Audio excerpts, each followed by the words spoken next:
How Newton discovered gravity and why the Apple story isn't what you think. What if I told you that one of the most important discoveries in human history didn't happen in a fancy laboratory, but during a quiet moment of thinking, possibly under a tree? You've probably heard the story before. An apple falls, hits Isaac Newton on the head, and boom, gravity is discovered.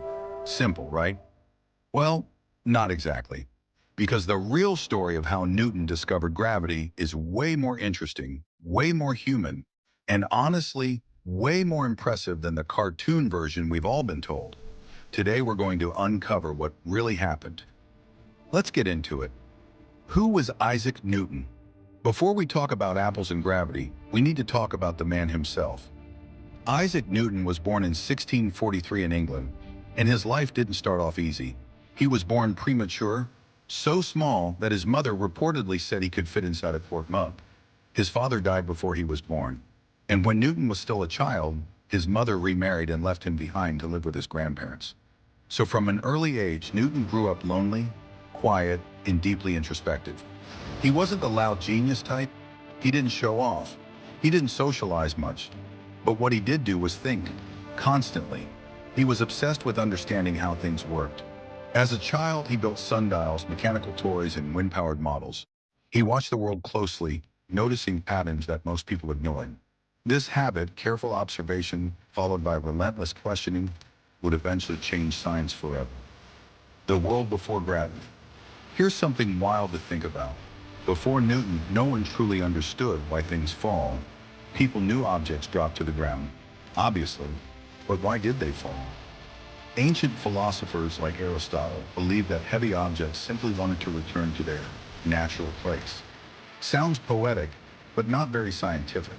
And while astronomers like Galileo had studied motion, there was still a massive gap between what happened on Earth and what happened in heaven. Planets moved in perfect paths across the sky. Apples fell straight down. As far as scientists were concerned, these were two completely different kinds of motion, governed by different rules. No one suspected they might be connected. No one, until Newton. The plague that changed everything in 1665, disaster struck England. The Great Plague of London swept through cities, killing tens of thousands of people. Universities shut down, including Cambridge, where Newton was studying.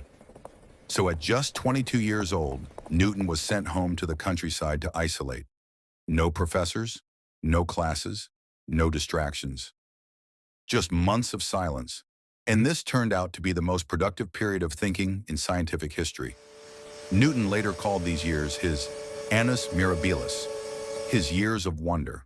While stuck at home, he worked on calculus, the nature of light laws of motion, and yes, gravity. All while most people his age were just trying to survive the plague. The famous apple. Now let's talk about the apple. First things first.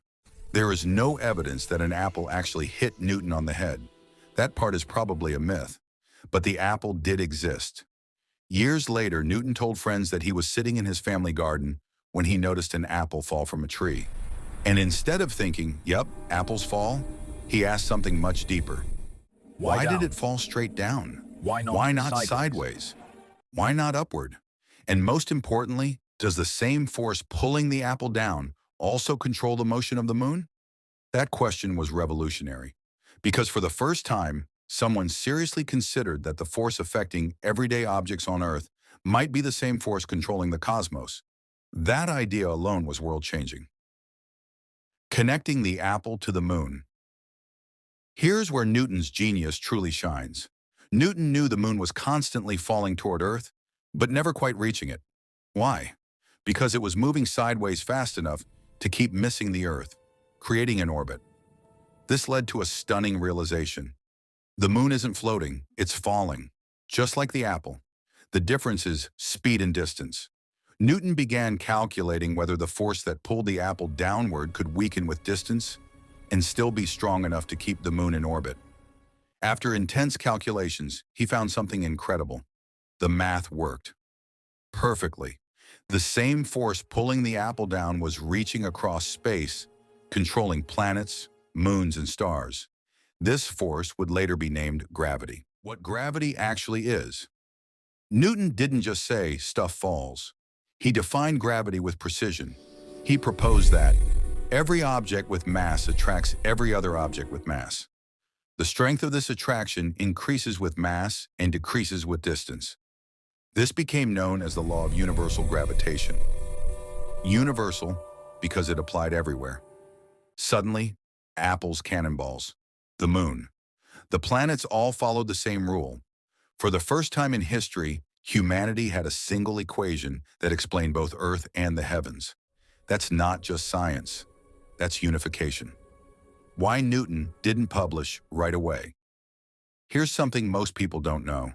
Newton discovered gravity decades before he published it. Why? Because Newton hated criticism. He was deeply sensitive, private, and often paranoid about rivals stealing his ideas. It wasn't until his friend Edmund Halley, yes, the Halley of Halley's Comet, pushed him relentlessly that Newton finally agreed to publish. The result? A book called Principia Mathematica. It is widely considered the most important scientific book ever written. Einstein later said that Newton's work laid the foundation for nearly all of modern physics. Not bad for someone thinking under a tree. The limits of Newton's gravity. Now here's an important twist. Newton himself admitted he didn't know why gravity existed, only how it worked. He famously said, "I frame no hypotheses." In other words, I describe gravity, but I don't explain its ultimate cause. That mystery remained for over 200 years, until Einstein came along with general relativity, showing gravity as the curvature of space-time. But even today, gravity remains the least understood fundamental force. So in a strange way, Newton's question, why does the apple fall, is still echoing through science today. Why this story still matters. Newton didn't discover gravity because an apple hit him. He discovered it because he refused to stop asking questions. He saw something ordinary and asked an extraordinary question. And that's the real lesson here. Scientific breakthroughs don't always come from genius alone. They come from curiosity, patience, and the courage to challenge assumptions everyone else accepts. So the next time something boring happens, the next time you're stuck, idle, or alone, remember this. That moment might just be your apple tree.